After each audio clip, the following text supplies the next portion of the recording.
Hello बच्चों, कैसे हैं आप लोग। स्वागत है एक बार फिर से न्यू वीडियो में। और देखिए मेरे पे बस तो आज काफ़ी ज़्यादा मज़ेदार टॉपिक लेकर आए हैं। तो सबसे पहले तो बता दें कि आपका हमारे यूट्यूब चैनल सफलता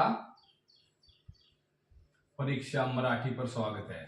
सफलता परीक्षा मराठी चैनल पर स्वागत करते हैं हम नई वीडियो के साथ में। और देखिए आज का जो वीडियो का टॉपिक होने वाला है वो काफ़ी ज़्यादा महत्वपूर्ण है। तो क्या है वीडियो का टॉपिक, उसके बारे में बात करते हैं दोस्तों।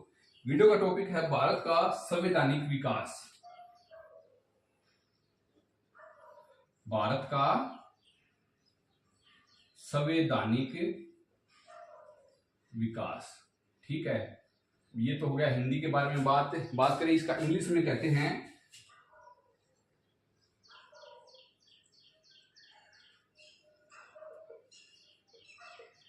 Constitutional development of India.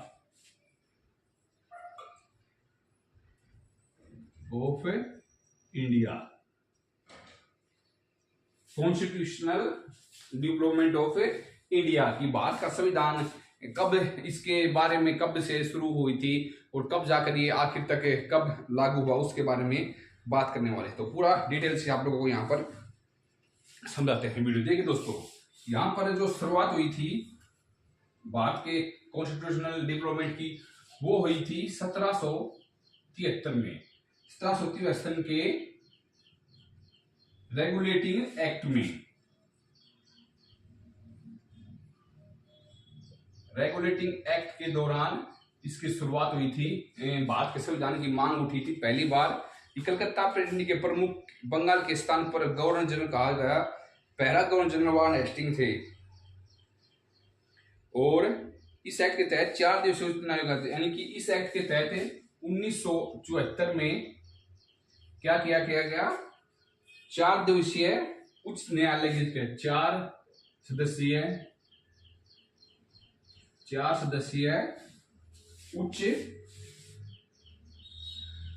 उच्चतम न्यायालय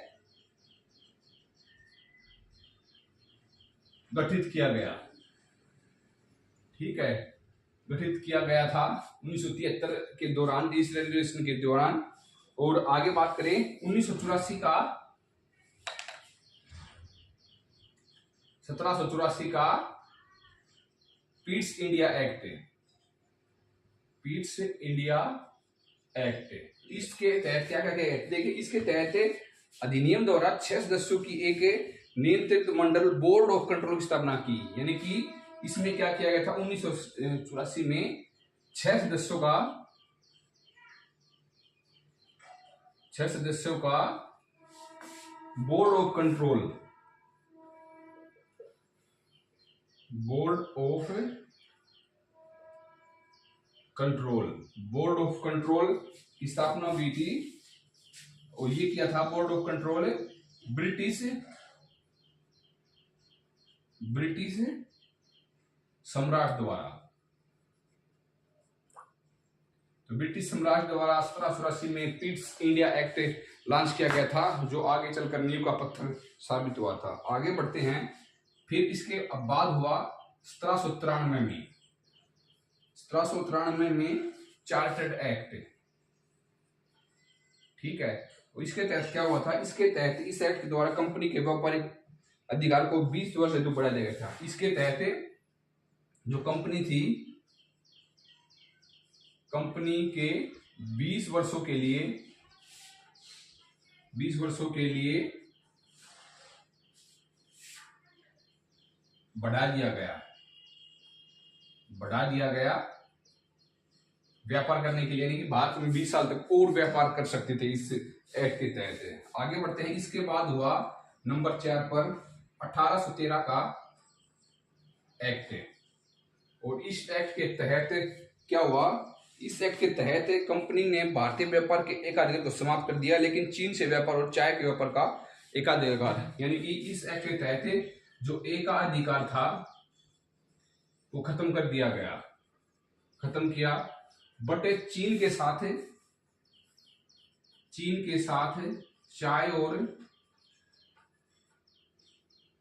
चाय का व्यापार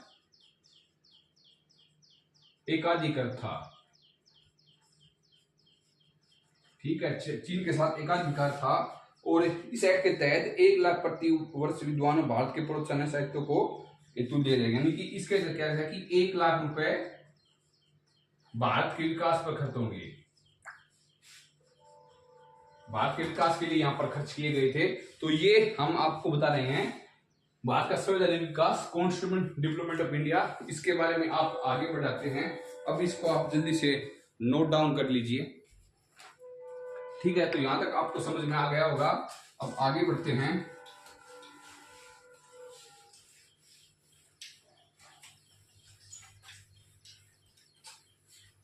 ठीक है, आगे बढ़ते हैं और आगे देखते हैं क्या है। 1813 के बाद क्या हुआ, 1833 का नंबर 5 पर आया 1833 का चार्टर्ड एक्ट। ठीक है, इस एक्ट में क्या मांग हुई, इस एक्ट में कंपनी के व्यापारिक अधिकार को पूर्णतः बंद कर दिया गया। बंगाल को गवर्नर अब भारत का पहला गवर्नर बना दिया। यानी कि जो इस एक्ट के तहत जो बंगाल का गवर्नर जनरल था उसे भारत का गवर्नर जनरल बना दिया गया। ठीक है, इस एक्ट के तहत मुख्यतः ये चीज लागू हुई, जहां पर जो बंगाल में सिर्फ था उसे बदला दिया गया। और लॉर्ड विलियम बेंटिंक भारत के बने। और महत्वपूर्ण बात है, लॉर्ड विलियम बेंटिंक पहले गवर्नर बने। ठीक है, लॉर्ड विलियम बेंटिंक भारत के पहले गवर्नर बने 1833 के एक्ट के तहत। अगले वाला जो एक्ट होता है नंबर 6 पर होता है 1853 का एक्ट। ठीक है, 1853 का एक्ट आता है। इस एक्ट में क्या हुआ, यह एक अंतिम चार्टर्ड एक्ट था। यह क्या था, अंतिम चार्टर एक्ट। ठीक है, ये प्रश्न आया कि अंतिम चार्टर्ड एक्ट कौन सा था, तो 1853 का चार्टर्ड एक्ट था। और इसमें और क्या हुआ, इस अधिनियमों के द्वारा कंपनी के महत्वपूर्ण पदों की प्रतियोगिता परीक्षाओं के लिए भरी जाएगी। यानी कि इस दौरान ही यूपीएससी का जन्म हुआ, जहां पर उच्च पदों को भरने के लिए महत्वपूर्ण प्रतियोगिता परीक्षाओं की तैयारी की जाने लगी और उन्हें भरने के लिए वो चीज लागू हुई। ठीक है, नंबर 7 पर आता है भारतीय शासन अधिनियम। भारतीय शासन अधिनियम, और ये था 1858 का। यानी कि भारत के लिए पहला अधिनियम पास हुआ 1858 में। इसमें क्या कहा गया था कि इसमें शासन को कंपनी के हाथों से निकालकर ब्रिटिश क्राउन के हाथों में हो गया।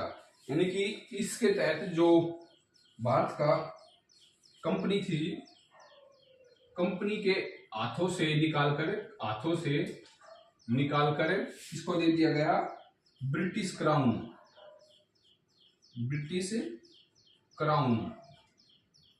क्राउन को सौंप दिया गया। ठीक है, भारत में एक पहला ये हुआ था, सौंप दिया गया। और भारत के गवर्नर जनरल को अब वायसराय की उपाधि दी गई। और यहाँ पर हमें इसी साल भारत का जो लॉर्ड कैनिंग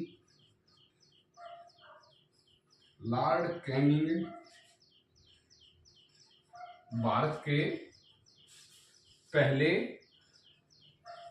वायसराय बने।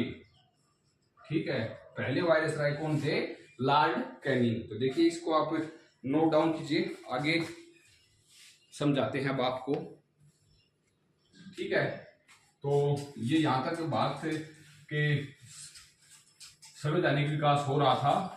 और अभी जो शुरुआत हुई थी 1858 में। ठीक है, उसके बाद जो 1900 नेक्स्ट एक्ट आया 8वें नंबर पर था, ये 1909 का मार्ले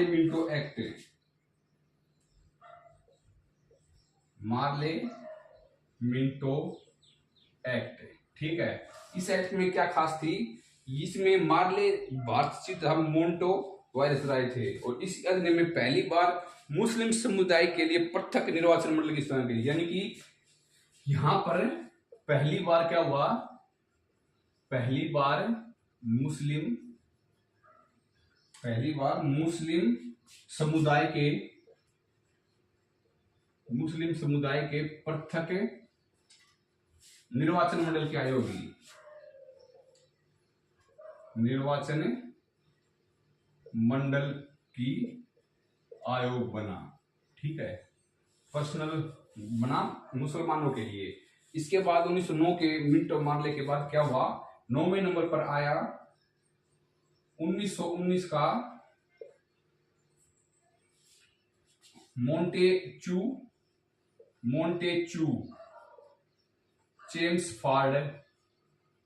चेम्सफोर्ड सुधार,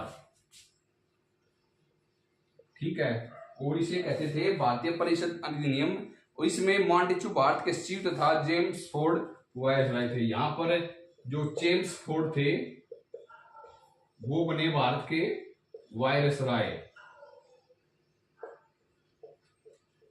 ठीक है। इस दौर के दौरान भारत के वायसराय बने और इस अधिनियम के तहत भारतीय जो महत्वपूर्ण चीज और हुई वो थी प्रांतीय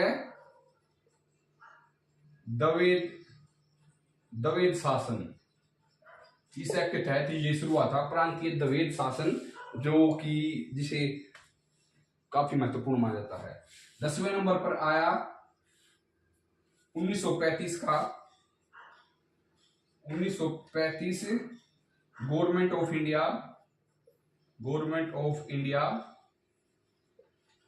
एक्ट, ठीक है। इसके तहत क्या हुआ, इसके तहत प्रांतों में द्वितीय शासन की स्थापना गया और 1935 में बर्मा को भारत से अलग कर दिया गया। यहां पर क्या हुआ, इस 1935 में ही जो बर्मा था, बर्मा को भारत से अलग कर दिया गया,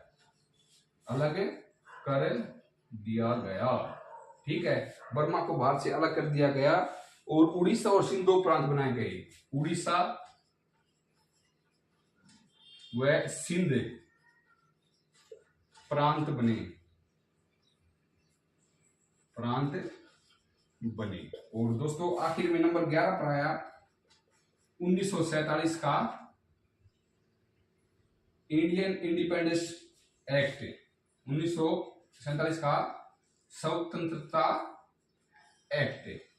और इस एक्ट के तहत ही 15 अगस्त 1947 को भारत व पाकिस्तान दो नए देश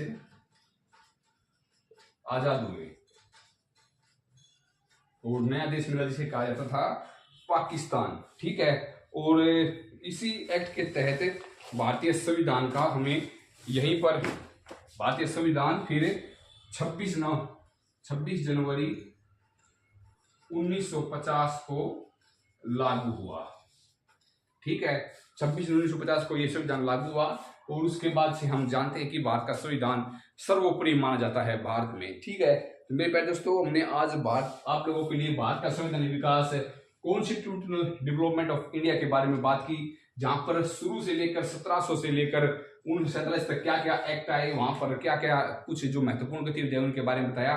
तो आशा करते हैं कि आपको वीडियो पसंद आया। अगर पसंद आए तो वीडियो को लाइक करिएगा, चैनल को सब्सक्राइब करिएगा, यूट्यूब चैनल सफलता मुलाशी को सब्सक्राइब कीजिएगा। मिलते हैं नेक्स्ट वीडियो।